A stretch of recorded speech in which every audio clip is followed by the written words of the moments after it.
প্রথমেই হাঁড়িতে দিয়ে দিয়েছি কিছুটা পরিমাণ সরষের তেল এবং ঘি। এবার দিয়ে দেবো সাদা জিরে, তেজপাতা এবং শুকনো লঙ্কা ফোড়ন।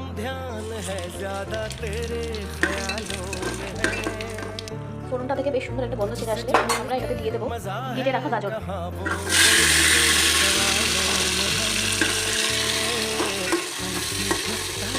কুচিয়ে রাখা আদা,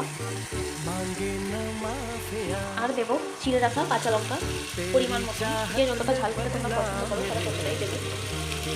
এবার গাজরটা সিদ্ধ হয়ে যাওয়া অবধি এটাকে নাড়তে হবে ভালো করে। এবার গাজরটা সিদ্ধ হয়ে যাওয়া পর্যন্ত এটাকে ভালো করে নাড়তে হবে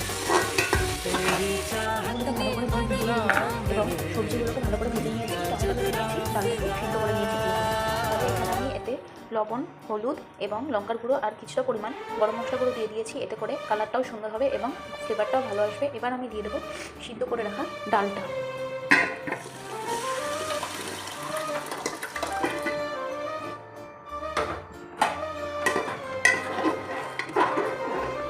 এই ডালের মধ্যে দিয়ে দেবো এক এক করে। এগুলোকে দিয়ে ভালো করে একটু সিদ্ধ করে আসো মিক্স করে।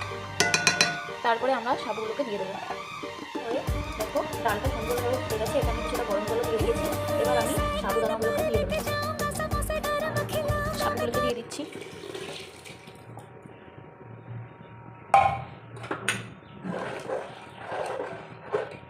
এবার সাবুগুলো যতক্ষণ না সাদা হয়ে যাচ্ছে ততক্ষণ এটাকে নাড়তে হবে।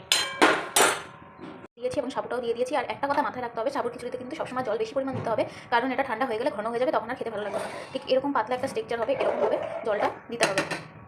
সাদা সাদা হয়ে আসবে। দেখো এটা একদম রেডি। এর থেকে বেশি ফোটালে এবার এটা একদম গলে যাবে। এবার আমরা দিয়ে দেবো এটা ধনে পাতাটা দিয়ে দেবো। মানে বেশি করেই ধনে পাতাটা দিলে টেস্টটা বেশ ভালো হবে। এবার আমি সবটা বেশ ভালো করে একসাথে নেড়ে চেড়ে বন্ধ করে দেবো গ্যাসটা। আমাদের সাবুর খিচুড়ি একদম রেডি, পারফেক্ট হবে। এভাবে একবার বানিয়ে খেয়ে দেখবে, ভীষণ ভালো লাগে। কালারটা দেখো বেশ কত সুন্দর এসছে।